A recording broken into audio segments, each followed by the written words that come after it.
আমরা পুজোর প্রসাদে যে প্যারা সন্দেশগুলো খেয়ে থাকি, আজকে সেই প্যারা সন্দেশ তৈরি করব। নমস্কার, আমি শিপ্রা। আমার রান্নাঘরে আরও একটি রেসিপি দেখার আমন্ত্রণ রইল। তাহলে চলুন রেসিপিটি শুরু করি। আমি প্যারা সন্দেশ তৈরির জন্য গ্যাসটা অন করে একটা কড়াই বসিয়ে দিয়েছি। দিয়ে দিচ্ছি 3 চামচ মতো চিনি। চিনিটা নেড়ে চেড়ে ক্যারামেল তৈরি করে নিচ্ছি। শীতকালে এই প্যারা সন্দেশগুলো খেজুরের গুড় দিয়েই বানানো হয়। চিনিটা ক্যারামেল হয়ে গেছে। এবার এর মধ্যে দিয়ে দিচ্ছি 1 বাটি মতো দুধ। দুধটা আমি আগে থেকে জাল দিয়ে অনেকটা ঘন করে রেখেছি, সেটাই দিয়ে দিচ্ছি। দিয়ে নেড়ে চেড়ে ক্যারামেলের সঙ্গে দুধটা ভালো করে মিশিয়ে নিচ্ছি। দুধটা ক্যারামেলের সঙ্গে ভালো করে মিশিয়ে নিয়েছি। এবার এর মধ্যে দিয়ে দিচ্ছি 4 চামচ মতো গুঁড়ো দুধ। এখানে আমি 3 চামচ চিনি আর 1 বাটি দুধ নিয়েছি। এই উপকরণগুলো আপনারা আপনাদের পরিমাণ মতো বাড়িয়ে বা কমিয়ে নিতে পারেন।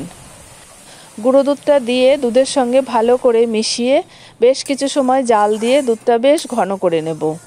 গুঁড়ো দুধটা দুধের মধ্যে দিলে খুব তাড়াতাড়ি দুধটা ঘন হয়ে যাবে আর মিষ্টিগুলো খেতেও বেশি টেস্টি হবে।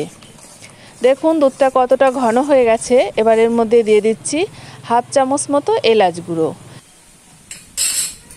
এলাচ গুঁড়োটা দিয়ে নেড়ে চেড়ে দুধটা আর একটু শুকিয়ে ক্ষীর বানিয়ে নিচ্ছি। এই রকম সহজ সহজ আরও অনেক রেসিপি আমার চ্যানেলে আপলোড করা আছে। আপনাদের ইচ্ছে হলে আপনারা দেখে নিতে পারেন। আর যদি রেসিপিগুলো ভালো লেগে থাকে তাহলে একটা লাইক দিয়ে চ্যানেলটিকে সাবস্ক্রাইব করে নেওয়ার অনুরোধ রইল। দেখুন ক্ষীরটা তৈরি হয়ে গেছে। এবার অন্য একটি পাত্রে তুলে একটু ঠান্ডা করে নিচ্ছি। দুধের ক্ষীরটা একবারে ঠান্ডা করে নেওয়া যাবে না। ক্ষীরটা উষ্ণ গরম থাকতে থাকতেই এখান থেকে অল্প অল্প করে ক্ষীর নিয়ে হাতের সাহায্যে গোলাকার শেপ দিয়ে নিতে হবে। এবার একটা আঙুল দিয়ে চাপ দিয়ে মিষ্টিগুলো তৈরি করে নিতে হবে। দেখুন কত সুন্দর প্যারা সন্দেশ তৈরি হয়ে গেছে। এবার অন্য একটি পাত্রে রেখে দিচ্ছি। একইভাবে সবগুলো প্যারা সন্দেশ তৈরি করে নিচ্ছি। এভাবে আপনারাও একদিন খুব সহজেই দুধ শুকিয়ে প্যারা সন্দেশ বানিয়ে খেতে পারেন বা প্যারা সন্দেশ বানিয়ে পুজোর প্রসাদেও ব্যবহার করতে পারেন। দেখুন সবগুলো প্যারা সন্দেশ তৈরি করে নিয়েছি। প্যারা সন্দেশগুলো কতটা সুন্দর হয়েছে। এই প্যারা সন্দেশগুলো এখনও গরম আছে, তাই একটু নরম রয়েছে। এটা একটু ঠান্ডা হয়ে গেলেই প্যারা সন্দেশগুলো একটু শক্ত হয়ে যাবে। এবার আমি এই প্যারা সন্দেশগুলো ঠান্ডা করে দেখাচ্ছি।